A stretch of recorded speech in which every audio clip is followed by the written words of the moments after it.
Hello everyone, എല്ലാവർക്കും civil engineering classes YouTube ചാനലിലേക്ക് വീണ്ടും സ്വാഗതം.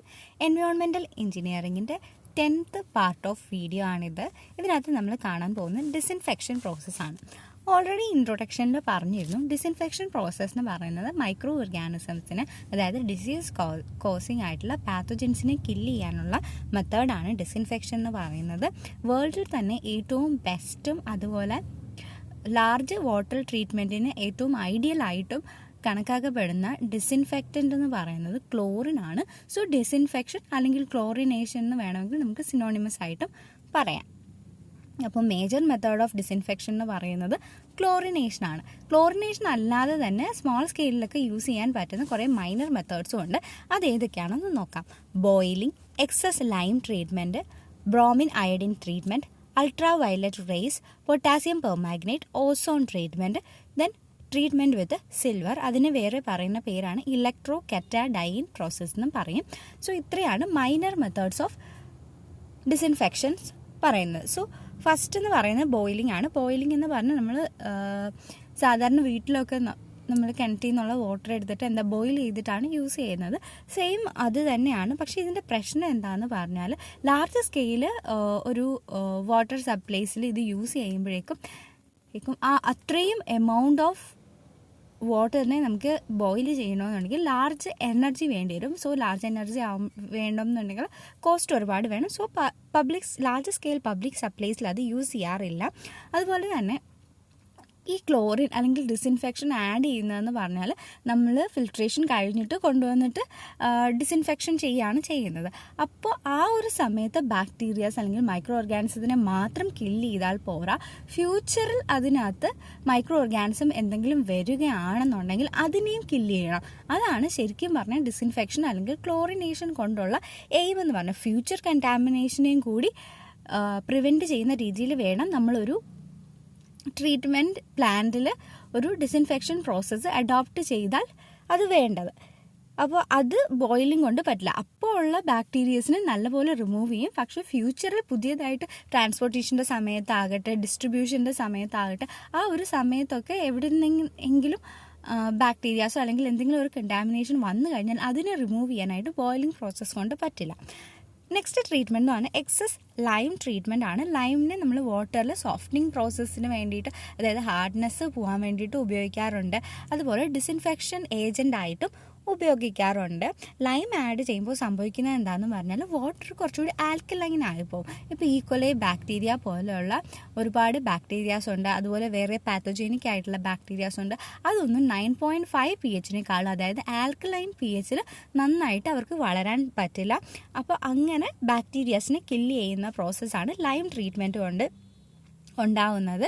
ഒരു 14 to 43 ppm ആണ് യൂഷ്വൽ ഡോസേജ്. അത്രയും ആഡ് ചെയ്താൽ തന്നെ ഒരു 99.3 to 100% വരെ ബാക്ടീരിയ റിമൂവ് ചെയ്യാനായിട്ട് ലൈം ട്രീറ്റ്മെൻറ്റ് കൊണ്ട് സാധിക്കും. നെക്സ്റ്റ് എന്ന് പറയുന്നത് ഓസോൺ ട്രീറ്റ്മെൻ്റ് ആണ്. ഓസോൺ എന്ന് പറഞ്ഞാൽ ഇറ്റ്സ് ഓസോൺ ഗ്യാസ് ആണ് ഉദ്ദേശിക്കുന്നത്. It is a faintly blue gas with a pungent smell. ഇതൊരു അൺസ്റ്റേബിൾ ആയിട്ടുള്ള O3 അല്ലെങ്കിൽ ഓസോൺ എന്ന് പറയുന്നത് ഒരു അൺസ്റ്റേബിൾ ആയിട്ടുള്ള ഒരു കോമ്പൗണ്ടാണ്. അത് ഓക്സിജനും അതുപോലെ നേസെൻറ്റ് ഓക്സിജൻ എന്ന് പറഞ്ഞാൽ ഒരു സിംഗിൾ ആറ്റം ഓഫ് ഓക്സിജനുമായിട്ട് എപ്പോഴും ഡിവൈഡ് ചെയ്യും. ഈ നേസെൻറ്റ് ഓക്സിജനാണ് മെയിനായിട്ട് ഡിസിൻഫെക്റ്റിംഗ് പ്രോപ്പർട്ടി ഉള്ളത് അല്ലെങ്കിൽ എഫക്റ്റീവ് ആയിട്ടുള്ളത്. ഈ nascent oxygen is very powerful in killing the bacteria and also in the oxidising process of the organic matter. പക്ഷേ ഇതിൻ്റെ പ്രശ്നം എന്താണ്? ഇത് നല്ല എഫക്റ്റീവാണ്, പക്ഷേ ഇതിന് ഭയങ്കര കോസ്റ്റാണ്. അതുകൊണ്ട് യൂസ് ചെയ്യാൻ പറ്റില്ല. യൂഷ്വൽ ഡോസേജ് എന്ന് പറഞ്ഞാൽ ഒരു 2 to 3 ppm ആണ്. അപ്പോൾ 2 to 3 ppm നമ്മളൊരു 10 minutes കോണ്ടാക്ട് ടൈം ഒക്കെ കൊടുത്ത്, കോണ്ടാക്ട് ടൈം എന്ന് പറഞ്ഞാൽ വാട്ടറിൽ ഇവർ ഡിസോൾവ് ആവാൻ അല്ലെങ്കിൽ അവരുടെ റിയാക്ഷൻ നടത്താനുള്ള ആവശ്യമായിട്ടുള്ള ടൈം, അതിനെയാണ് കോണ്ടാക്ട് പീരീഡ് എന്ന് പറയുന്നത്. അപ്പോൾ 2 to 3 ppm ഒരു 10 minutes കൊടുത്തു കഴിഞ്ഞാൽ ഒരു 0.1 ppm റെസിഡുവൽ ആയിട്ട് അതിനകത്ത് കിടക്കും. റെസിഡുവൽ എന്ന് പറഞ്ഞാൽ എന്താണ്? ശേഷിച്ച് വാട്ടർ തന്നെ ഉണ്ടാവും. അപ്പോൾ ഫ്യൂച്ചറിൽ എന്തെങ്കിലും കണ്ടാമിനേഷൻ വരികയാണെങ്കിൽ ഈ റെസിഡുവൽ ആയിട്ട് കിടക്കുന്ന ഓസോൺ അതിനെയും ഇല്ലാതാക്കിക്കോളും. പക്ഷേ പ്രശ്നം it is very costly. Next പറഞ്ഞാൽ അയഡിൻ ആൻഡ് ബ്രോമിൻ ആണ്. അയഡിനും ബ്രോമിനും നമ്മൾ നേരത്തെ പറഞ്ഞ മെത്തേഡ് ഇപ്പോൾ ഓൾറെഡി ഡിസ്കസ് ചെയ്യുന്നത് ഒന്നും കോസ്റ്റിൻ്റെ പ്രശ്നങ്ങൾ കൊണ്ട് അല്ലെങ്കിൽ അവരുടെ എഫക്റ്റീവ്നെസ്സിൻ്റെ കാര്യം കൊണ്ടിട്ട് നമുക്ക് ലാർജ് സ്കെയിൽ പബ്ലിക് സപ്ലൈസിലൊന്നും യൂസ് ചെയ്യാൻ പറ്റില്ല. അതുപോലെ തന്നെയാണ് അയഡിനും ബ്രോമിനും. അത് ചെറിയ പിൽസ് ആയിട്ടാണ് ഇപ്പോൾ മാർക്കറ്റിൽ അവൈലബിൾ ആയിട്ടുള്ളത്. ഇത് ചെറിയ ആർമി ട്രൂപ്പുകളിൽ, സ്വിമ്മിംഗ് പൂളിൽ, പ്രൈവറ്റ് ആയിട്ടുള്ള പ്ലാന്റ്സ് അങ്ങനെയുള്ള സ്ഥലത്ത് മാത്രമേ ബ്രോമിൻ്റെ അയഡിൻ്റെ മെത്തേഡ്സ് യൂസ് ചെയ്യാൻ പറ്റുള്ളൂ. നെക്സ്റ്റ് വന്നിട്ട് യു വി റേസ് ആണ്. U V rays again it is a very costly method. നമ്മുടെ വാട്ടർ പ്യൂരിഫയറിനകത്തൊക്കെ യൂസ് ചെയ്യുന്നത് ഈ ഒരു മെക്കാനിസമാണ്. ഇതിൻ്റെയും കോസ്റ്റ് കാരണം കൊണ്ട് നമുക്ക് പബ്ലിക് സപ്ലൈസിൽ യൂസ് ചെയ്യാൻ പറ്റില്ല. പക്ഷേ സ്വിമ്മിംഗ് പൂളുകളിലൊക്കെ യൂസ് ചെയ്യുന്നുണ്ട്. It's a very important point. Swimming പൂളുകളിൽ മെയിനായിട്ട് യൂസ് ചെയ്യുന്നത് യു വി റേസ് ആണ്. Next one is potassium permanganate. Potassium പെർമാഗ്നേറ്റും large scale water supply treatment, അതായത് സിറ്റിക്ക് വേണ്ടിയിട്ടുള്ള വാട്ടർ സപ്ലൈ ചെയിനിലൊന്നും യൂസ് ചെയ്യുന്നില്ല. But this is mostly used for well water supplies in villages. It is very important. Well water supplies in വില്ലേജസിൽ just നമ്മൾ potassium permanganate വെച്ചിട്ട് disinfect ചെയ്താൽ use ചെയ്യുന്നത്. അല്ലാതെ വെള്ളിൽ നിന്ന് എടുക്കുന്ന വാട്ടറിൽ വില്ലേജിലൊന്നും ഒന്നും ലാർജ് ട്രീറ്റ്മെൻറ്റ് കാര്യങ്ങളൊന്നും ചെയ്യുന്നില്ല. ജസ്റ്റ് പൊട്ടാസ്യം പെർമാഗ്നേറ്റ് ഉപയോഗിച്ച് ഇത് ഡിസിൻഫെക്റ്റ് ചെയ്യുന്നുണ്ട്. അപ്പോൾ പൊട്ടാസ്യം പെർമാഗ്നേറ്റിൻ്റെ പ്രോപ്പർട്ടി എന്ന് പറഞ്ഞാൽ ജസ്റ്റ് ഓർഗാനിക് മാറ്ററിനെ, ജസ്റ്റ് ബാക്ടീരിയാസിനെ ഇല്ലാതാക്കുക മാത്രമല്ല, അത് കളറ്, അയൺ കണ്ടൻറ്റ്, അതുപോലെ ഓർഗാനിക് മാറ്ററിനെയൊക്കെ കുറേയൊക്കെ ഓക്സിഡൈസ് ചെയ്യും. സോ ഇതൊക്കെയാണ് പൊട്ടാസ്യം പെർമാഗ്നേറ്റിൻ്റെ properties. Next one silver treatment. Silver treatment നേരത്തെ പറഞ്ഞ പോലെ the process is called electro katadyn process. ഈ ഒരു പ്രോസസ്സും ഇറ്റ് ഈസ് വെരി കോസ്റ്റ്ലി. അതുകൊണ്ട് തന്നെ ലാർജ് വാട്ടർ സപ്ലൈസിന് അഡോപ്റ്റ് ചെയ്യാൻ പറ്റുന്നില്ല. അപ്പോൾ different minor methods of disinfection ഏതാണെന്ന് ഓർത്തിരിക്കുക. പൊട്ടാസ്യം പെർമാഗ്നേറ്റ് വില്ലേജുകളിൽ വെൽ വാട്ടർ ക്ലീൻ ചെയ്യാൻ വേണ്ടി അല്ലെങ്കിൽ ഡിസിൻഫെക്റ്റ് ചെയ്യാൻ വേണ്ടി യൂസ് ചെയ്യുന്നു. യു വി റേസ് സ്വിമ്മിംഗ് പൂൾസിന് വേണ്ടി യൂസ് ചെയ്യുന്നു. അങ്ങനെയുള്ള പോയിന്റുകളെല്ലാം ഓർത്തിരിക്കുക. Next one is coming to chlorination. Chlorination വരുമ്പോഴേക്കും ക്ലോറിൻ നമ്മൾ വാട്ടറിലേക്ക് ആഡ് ചെയ്താൽ അത് ഡിഫറെൻറ്റ് ഫോംസിലായിരിക്കും വാട്ടറിൽ പ്രസൻ്റ് ആവുന്നത്. Chlorine as it is Cl2 ആയിട്ട് തന്നെ പ്രസൻ്റ് ആവില്ല. It will dissociate in water when it come in reaction with water.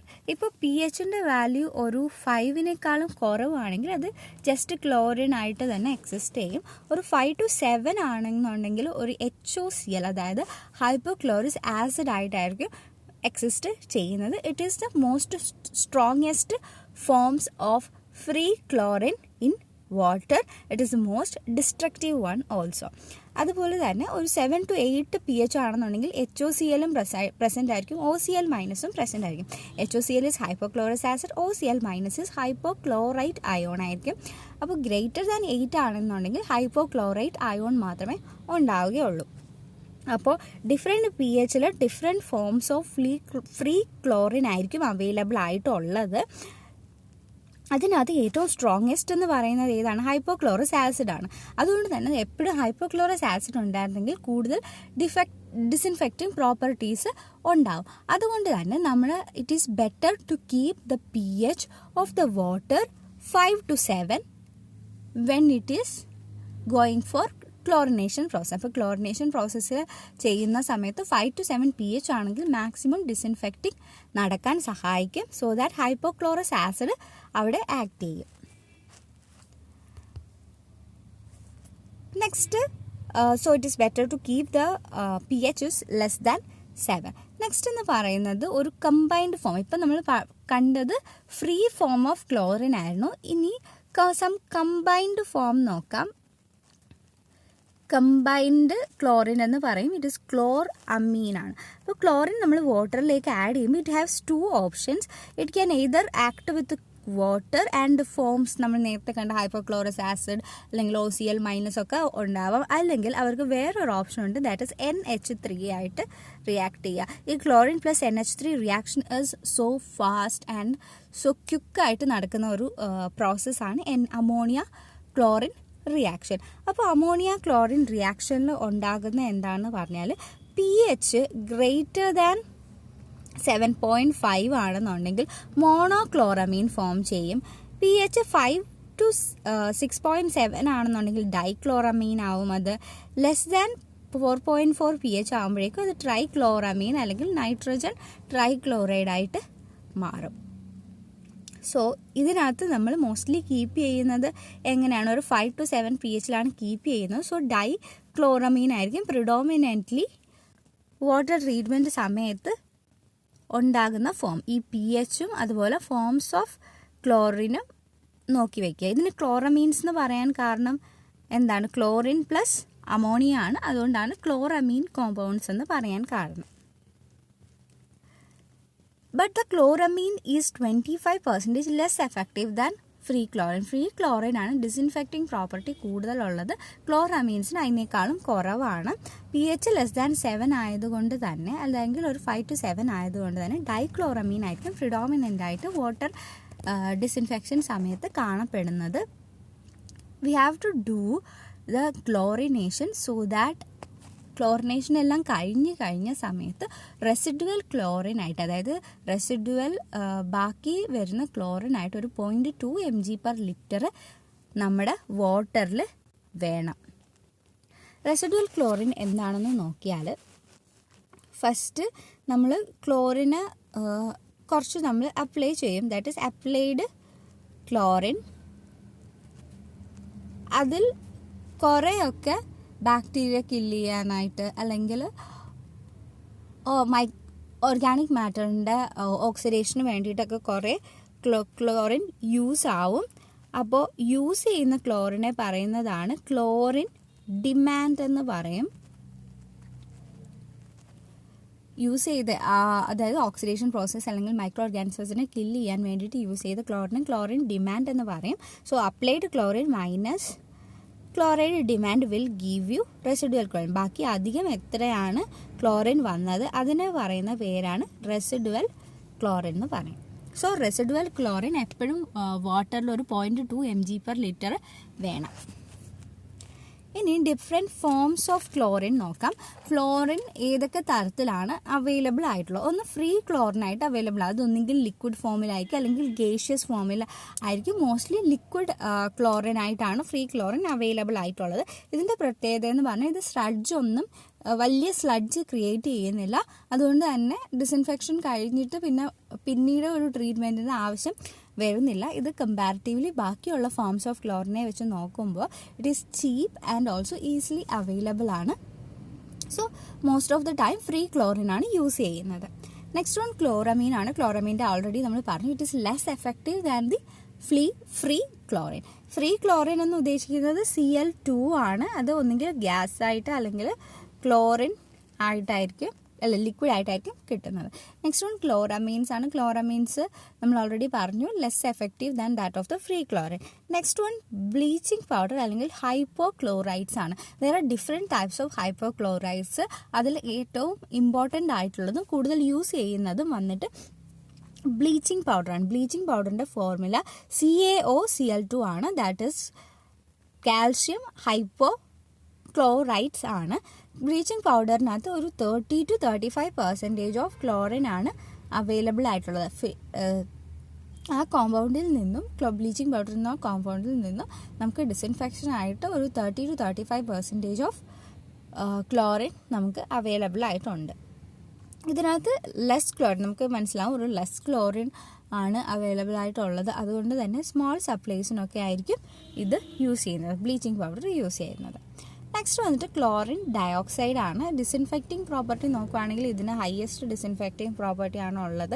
It is 2.5 times that of the free chlorine ആണ്. ബട്ട് പ്രശ്നം എന്താന്ന് പറഞ്ഞാൽ it is costly and also an unstable compound. ഇത് പെട്ടെന്ന് നമ്മൾ തുറന്നൊക്കെ വയ്ക്കുമ്പോഴേക്കും വേറെ അൺസ്റ്റേബിൾ ആയതുകൊണ്ട് തന്നെ ഡിസോസിയേറ്റ് ചെയ്ത് പോയി വേറെ കോമ്പൗണ്ട്സ് ആകും. അപ്പോൾ അതിന് ഡിസിൻഫെക്റ്റിംഗ് പ്രോപ്പർട്ടി ഇല്ലാതെ ആകും. Otherwise it is A very effective ആയിട്ടുള്ളത് ആണ്. It is 2.5 times than that of the free chlorine ആണ്. ഇനി അടുത്ത ഡിഫറെൻറ്റ് ഫോംസ് ഓഫ് ക്ലോറിനേഷനും അതുമായിട്ട് ബന്ധപ്പെട്ടുള്ള കുറച്ച് ഡെഫിനിഷൻസും നോക്കാം. ഫസ്റ്റ് വൺ വന്നിട്ട് പ്ലെയിൻ ക്ലോറിനേഷൻ ആണ്. Second one is pre chlorination, post chlorination, double അല്ലെങ്കിൽ multiple chlorination. It is actually or double or multiple chlorination, then breakpoint chlorination, super chlorination and finally dechlorination. അപ്പോൾ one by one നോക്കാം. First one വന്നിട്ട് plain chlorination ആണ്. Plain chlorination എന്ന് പറഞ്ഞാൽ ആ water അത്രയ്ക്ക് contaminated ആയിരിക്കില്ല, അല്ലെങ്കിൽ അതിൻ്റെ ടർബിഡിറ്റി വന്നിട്ട് ഒരു 20 to 30 mg/L കുറവായിരിക്കും, അല്ലെങ്കിൽ ക്ലിയറർ വാട്ടർ ആയിരിക്കും. ആ കേസിൽ നമ്മൾ ജസ്റ്റ് ക്ലോറിൻ മാത്രം ആഡ് ചെയ്ത് ഡിസിൻഫെക്റ്റ് ചെയ്താൽ മതി, വേറെ ഒരു ട്രീറ്റ്മെൻറ്റും ചെയ്യേണ്ട ആവശ്യമില്ല. അങ്ങനെയുള്ള സിറ്റുവേഷനിൽ പറയുന്ന ക്ലോറിനേഷനെ പറയുന്നതാണ് plain chlorination. Only chlorine treatment is to be done in the water, no other treatment is done. അപ്പോൾ ക്ലോറിൻ യൂഷ്വലി അതിൻ്റെ ഡോസേജ് വന്നിട്ട് കുറച്ച് മതി, 0.5 തൊട്ട് ഒരു 0.6 mg/L ഓഫ് ക്ലോറിൻ ആഡ് ചെയ്താൽ മതി, പ്ലെയിൻ ക്ലോറിനേഷൻ ആണ് ചെയ്യുന്നതെങ്കിൽ. Next one is pre chlorination. Pre എന്ന് പറഞ്ഞാൽ എന്താണ്? ഫസ്റ്റിലേ ചെയ്യുന്നത്, എന്തോ പ്രോസസ്സിന് ഫസ്റ്റിലേ ചെയ്യുന്നത്. അതായത് ഫിൽട്രേഷൻ, യൂഷ്വലി നമ്മളുടെ ട്രീറ്റ്മെൻറ്റ് പ്ലാന്റിൽ എന്താണ് ഫിൽട്രേഷനൊക്കെ കഴിഞ്ഞിട്ടാണ് ഡിസിൻഫെക്ഷൻ അല്ലെങ്കിൽ ക്ലോറിനേഷൻ ചെയ്യുന്നത്. അപ്പോൾ പ്രീ ക്ലോറിനേഷൻ ആണെന്നുണ്ടെങ്കിൽ നമ്മൾ ഫിൽട്രേഷൻ അല്ലെങ്കിൽ സെഡിമെൻറ്റേഷൻ കോയാഗുലേഷന് മുന്നേ നമ്മൾ ക്ലോറിനേഷൻ ചെയ്യും. അപ്പോൾ ഫിൽട്രേഷൻ പ്രോസസ്സൊക്കെ ചെയ്യുമ്പോഴേക്കും ബാക്ടീരിയൽ ലോഡ് ആവട്ടെ, ഓർഗാനിക് മാറ്ററിൻ്റെ ലോഡ് ആവട്ടെ, അതൊക്കെ കുറവായിരിക്കും. അതിനെ പറയുന്ന പേരാണ് പ്രീ ക്ലോറിനേഷൻ എന്ന് പറയും. ഇത് എപ്പോഴും usually it is followed by post chlorination. Pre chlorination ചെയ്താലും നമ്മൾ സെഡിമെൻറ്റേഷൻ അല്ലെങ്കിൽ ഫിൽട്രേഷൻ പ്രോസസ്സ് കഴിഞ്ഞിട്ട് പോസ്റ്റ് ക്ലോറിനേഷനും ചെയ്യും. നോർമൽ ഡോസേജ് വരുന്നത് ഒരു 5 to 10 mg/L ആണ്. സോ ദാറ്റ് നമ്മുടെ ഫിൽട്രേഷൻ പ്രോസസ്സ് ആകുമ്പോഴേക്കും ഒരു റെസിഡ്യുവൽ ക്ലോറിൻ ഒരു 0.1 തൊട്ട് 0.2 mg/L എങ്കിലും ഉണ്ടാവണം. Next one is post chlorination. അതാണ് നമുക്ക് കൂടുതൽ പരിചയമുള്ളത്. അതായത് എല്ലാ ട്രീറ്റ്മെൻറ്റ് പ്രോസസ്സും കഴിഞ്ഞിട്ട് ഫൈനലി നമ്മൾ ക്ലോറിനേഷൻ ചെയ്യുന്നു. It is done after filtration and before distribution. അങ്ങനെയുള്ള ക്ലോറിനേഷനെ പറയുന്ന പേരാണ് post chlorination. Post chlorination is done so that A residual chlorine of 0.1 to 0.2 mg/L നമ്മുടെ വാട്ടറിൽ ഉണ്ടാവണം. അതായത് റെസിഡുവൽ ആയിട്ട് അധികം വന്ന ക്ലോറിൻ ആയിട്ട് ഒരു 0.1 to 0.2 mg/L നമ്മുടെ വാട്ടറിൽ ഉണ്ടാവണം. അതിനെ പറയുന്ന പേരാണ് post chlorination. Next one is double chlorination. Double എന്ന് ഉദ്ദേശിക്കുന്നത് എന്താണ്? Twice the chlorination is to be done. അതായത് പ്രീ ക്ലോറിനേഷനും ചെയ്യണം, പോസ്റ്റ് ക്ലോറിനേഷനും ചെയ്യണം. സോ അത് രണ്ടും ചെയ്യുന്ന പ്രോസസ്സിനെ പറയുന്ന പേരാണ് double chlorination. Next one is a break point chlorination. Break point chlorination എന്ന് പറയുന്നത് ഒരു ബ്രേക്ക് പോയിന്റിന് ബിയോണ്ട് ആയിട്ട് പിന്നെയും നമ്മൾ ക്ലോറിൻ ആഡ് ചെയ്ത് കൊടുക്കുകയാണെന്നുണ്ടെങ്കിൽ അതിനെ പറയുന്ന പേരാണ് ബ്രേക്ക് പോയിന്റ് ക്ലോറിനേഷൻ. സോ ഇതൊന്ന് ജസ്റ്റ് ഒന്ന് മനസ്സിലാക്കാം. നമ്മൾ നേരത്തെ ഇത് പറഞ്ഞതാണ്, അതിന് മുന്നേ 1-2 ടേംസ് നോക്കാം. ഫസ്റ്റ് വൺ എന്ന് പറഞ്ഞാൽ ഡോസേജ് ആണ്. ഡോസേജ് അല്ലെങ്കിൽ നമ്മൾ നേരത്തെ പറഞ്ഞതുപോലെ അപ്ലൈഡ് ക്ലോറിൻ എന്ന് വേണമെങ്കിൽ പറയാം. The amount of chlorine that is add, that is applied chlorine. എത്രയാണ് നമ്മൾ ആഡ് ചെയ്ത് കൊടുക്കുന്ന ക്ലോറിന്. Demand is a amount of chlorine needed to oxidise the material, അല്ലെങ്കിൽ വാട്ടറിൽ ബാക്ടീരിയാസിനെ കില്ല് ചെയ്യാനായിട്ട് അല്ലെങ്കിൽ ഓർഗാനിക് മാറ്ററിൻ്റെ ഡീകമ്പോസിഷന് വേണ്ടിയിട്ട് എടുക്കുന്ന ക്ലോറിൻ, അതിനെയാണ് ഡിമാൻഡ് എന്ന് പറയുന്നത്. So applied chlorine minus chlorine demand will give you the residual chlorine. അപ്പോൾ നമുക്ക് ഈ ഒരു ഗ്രാഫ് ഒന്ന് അനലൈസ് ചെയ്യാം. The graph shows a graph between the chlorine dosage and the residual chlorine. അപ്പോൾ നമ്മൾ എക്സ് ആക്സിസിൽ ക്ലോറിൻ ഡോസ് കൂട്ടി കൊടുക്കുകയാണ്. And we are checking for the chlorine residuals. Chlorine residual എത്രയാണെന്ന് കണ്ടുപിടിക്കാൻ വേണ്ടിയിട്ട് there are so many test. അത് നമ്മൾ ലാസ്റ്റിൽ പറയാം. അപ്പോൾ ഫസ്റ്റ് നമ്മൾ ക്ലോറിൻ ആഡ് ചെയ്ത് കൊടുക്കുമ്പോഴേക്കും ആദ്യം അതിനകത്ത് ഉണ്ടായിരുന്ന minor compounds like metallic compounds ഒക്കെ ഉണ്ടാവില്ലേ, അയൺ, മാംഗനീസ്, അതുമായിട്ടൊക്കെ ഈ ക്ലോറിൻ റിയാക്ട് ചെയ്യും. പിന്നെ കുറച്ച് കഴിയുമ്പോഴേക്കും അത് വന്നിട്ട് അമോണിയ, അതായത് NH3 നമ്മൾ ആഡ് ചെയ്ത് കൊടുക്കുന്ന ക്ലോറിൻ റിയാക്ട് ചെയ്യും. പിന്നെയും റെസിഡുവൽ ക്ലോറിൻ കുറേയൊക്കെ ഉണ്ട്. എന്നിട്ട് അതിനുശേഷം ഇപ്പോൾ ക്ലോറമീൻസും അതുപോലെ ഫ്രീ ക്ലോറിനൊക്കെ ഫോം ചെയ്ത് കഴിഞ്ഞു. അപ്പോൾ ഈ ക്ലോറമീൻസിനെ ഫ്രീ ക്ലോറിനെ, അതായത് HOCl ആയി കഴിഞ്ഞു, അതുപോലെ OCl മൈനസ്, ഡിഫറെൻറ്റ് ക്ലോറമീൻസ് ഒക്കെ ഫോം ചെയ്ത് കഴിഞ്ഞു ഈ B പോയിന്റ് എത്തുമ്പോഴേക്കും. അപ്പോൾ ആ പോയിന്റിന് ശേഷം എന്താ സംഭവിക്കുക എന്ന് പറഞ്ഞാൽ ഈ ക്ലോറിൻ എല്ലാം കൂടി ബാക്ടീരിയ കില്ല് ചെയ്യാനും അതുപോലെ ഓർഗാനിക് മാറ്ററിനെ ഡീകമ്പോസ് ചെയ്യാനായിട്ട് കൺസ്യൂം ആവും. അപ്പോൾ റെസിഡുവൽ ക്ലോറിനിൻ്റെ എമൗണ്ട് കുറയാണ് ചെയ്യുന്നത്. ബട്ട് ആഫ്റ്റർ ഒരു പോയിന്റ് വരെ ഒന്ന് കുറഞ്ഞു കഴിഞ്ഞിട്ട് പിന്നെ ഈ റെസിഡുവൽ ക്ലോറിൻ്റെ എമൗണ്ട് കൂടുന്നത് നമുക്ക് കാണാൻ പറ്റും. കൂടുന്നതെന്ന് അർത്ഥം എന്താണ്? നമ്മൾ എത്ര ക്ലോറിനാണ് ആഡ് ചെയ്യുന്നത് അതെല്ലാം റെസിഡുവൽ ക്ലോറിനായിട്ട് എക്സിസ്റ്റ് ചെയ്യാണ്. ഫർദർ ആ ക്ലോറിന് യൂസേ വരുന്നില്ല. അതാണ് സ്ട്രെയിറ്റ് ലൈൻ സൂചിപ്പിക്കുന്നതെന്ന് പറഞ്ഞാൽ എത്രത്തോളം ക്ലോറിൻ ഡോസ് നമ്മൾ കൊടുക്കുന്നുണ്ട് അതെല്ലാം തന്നെ റെസിഡുവൽ ക്ലോറിനായിട്ട് എക്സിസ്റ്റ് ചെയ്യാണ്. ഈ ഒരു പോയിന്റിന് beyond which if we add chlorine that chlorine will exist as residual chlorine in the water. ആ പോയിന്റിനെ പറയുന്ന പേരാണ് ബ്രേക്ക് പോയിന്റ് എന്ന് പറയും. Break point is when the chlorine is added beyond this point it will totally appear as the residual chlorine. So ഈ break പോയിന്റിനേക്കാളും beyond ആയിട്ട് നമ്മൾ ക്ലോറിനെ add ചെയ്ത് കഴിഞ്ഞാൽ നമുക്ക് ആവശ്യത്തിൽ കൂടുതൽ റെസിഡുവൽ ക്ലോറിൻ കിട്ടും. ഈ ഒരു ക്ലോറിനേഷനെ പറയുന്ന പേരാണ് ബ്രേക്ക് പോയിന്റ് ക്ലോറിനേഷൻ എന്ന് പറയും. Then sixth type of chlorination is super chlorination. പേര് കേൾക്കുമ്പോൾ തന്നെ അറിയാം എക്സസീവായിട്ട് ക്ലോറിനെ ആഡ് ചെയ്യുക. ഒരു 5 to 15 mg/L വരെ ക്ലോറിനെ ആഡ് ചെയ്യുക. സോ ദാറ്റ് നമുക്ക് റെസിഡുവൽ ക്ലോറിൻ ഒരുപാട് വേണം. അതായത് ഒരു 1 to 2 mg/L. ചില സിറ്റുവേഷനിൽ വാട്ടർ ഹൈലി പൊല്യൂട്ടഡ് ആയിട്ടുള്ള സിറ്റുവേഷനുകളിൽ അല്ലെങ്കിൽ എന്തെങ്കിലും എപ്പിഡെമിക്സ് വാട്ടറിൽ നിന്ന് എന്തെങ്കിലും എപ്പിഡെമിക്സ് ഒക്കെ ഉണ്ടാകുന്ന സിറ്റുവേഷനിലാണ് സൂപ്പർ ക്ലോറിനേഷൻ അഡോപ്റ്റ് ചെയ്യുന്നത്. So that large amount of residual chlorine നമുക്ക് വേണ്ടി വരുന്ന സിറ്റുവേഷനിൽ. ഇനി നെക്സ്റ്റ് പ്രോസസ്സ് വന്നിട്ട് ഡീക്ലോറിനേഷൻ ആണ്. ഇപ്പോൾ ക്ലോറിൻ കൂടുതലായിപ്പോയി അങ്ങനെയാണെന്നുണ്ടെങ്കിൽ എക്സസ് ആയിട്ടുള്ള ക്ലോറിനെ നമുക്ക് റിമൂവ് ചെയ്ത് കളയണം. അതിന് പറയുന്ന പേരാണ് ഡീക്ലോറിനേഷൻ. അതിനാണ്ട് കുറേ ഡീക്ലോറിനേറ്റിംഗ് ഏജൻസ് ഉണ്ട്. എക്സാമ്പിൾ നോക്കിക്കഴിഞ്ഞാൽ sulphur dioxide gas, activated carbon, sodium thiosulphate, sodium metabisulphate, then sodium sulphate, sodium bisulphate, ഇതൊക്കെയാണ് ഡീക്ലോറിനേറ്റിംഗ് ആയിട്ടുള്ള ഏജൻസ്. അപ്പോൾ ഞാൻ നേരത്തെ പറഞ്ഞിരുന്നു റെസിഡുവൽ ആയിട്ടുള്ള ക്ലോറിൻ, അതായത് അധികം വന്ന ക്ലോറിന് വാട്ടറിൽ എത്ര ഉണ്ടെന്നുള്ളത് നമുക്ക് കണ്ടുപിടിക്കണം. അത് ഒപ്റ്റിമം ആയിട്ടുള്ള വാല്യൂ ആണ്. അതായത് 0.2 mg/L ആണ് ഒപ്റ്റിമം പറയുന്നത്. അപ്പോൾ അത്രയും ആണോ ഉള്ളത് എന്നുള്ളത് നമുക്ക് എപ്പോഴും നോക്കണം. അതിന് വേണ്ടിയിട്ട് ഒരു 4 ടെസ്റ്റ് ഉണ്ട്. First one is orthotolidine test, then DPD test, chlorodex test and final test starch iodide test. ഇത്രയും ടെസ്റ്റാണ് റെസിഡുവൽ ക്ലോറിൻ കണ്ടുപിടിക്കാനായിട്ടുള്ള ടെസ്റ്റ്. പക്ഷേ റെസിഡുവൽ ക്ലോറിനും നമ്മൾ ക്ലോറിൻ കണ്ടൻറ്റ് വാട്ടറിലുള്ള ക്ലോറിൻ കണ്ടൻറ്റുമായിട്ട് നമ്മൾ കൺഫ്യൂസ് ആവല്. ക്ലോറിൻ കണ്ടൻറ്റ് കണ്ടുപിടിക്കാനുള്ള test was like AgNO3 use ചെയ്തിട്ടുള്ള ടെസ്റ്റ് ആയിരുന്നു. അപ്പോൾ അതും ഇതുമായിട്ട് കൺഫ്യൂസ് ചെയ്യരുത്. ഈ 4 ടെസ്റ്റ് റെസിഡുവൽ ക്ലോറിൻ വാട്ടറിൽ ക്ലോറിനേഷൻ കഴിഞ്ഞിട്ട് റെസിഡുവൽ ആയിട്ട് എത്ര ക്ലോറിൻ ഉണ്ടെന്ന് കണ്ടുപിടിക്കുന്നതാണ് ഇത്രയും ടെസ്റ്റ്. അപ്പോൾ നിങ്ങൾക്ക് ഈ വീഡിയോ ഇഷ്ടപ്പെട്ടെങ്കിൽ ലൈക്ക് ചെയ്യുക, ചാനൽ സബ്സ്ക്രൈബ് ചെയ്യുക. പിന്നെ നിങ്ങൾക്ക് എന്തെങ്കിലും സജഷൻസ് ഉണ്ട് വീഡിയോസിനെ പറ്റി അല്ലെങ്കിൽ വീഡിയോസിലെ കണ്ടന്റിനെ പറ്റി എന്തെങ്കിലും സജഷൻസ് ഉണ്ടെങ്കിൽ അതും കമൻ്റായിട്ട് പറയുക. So thank you.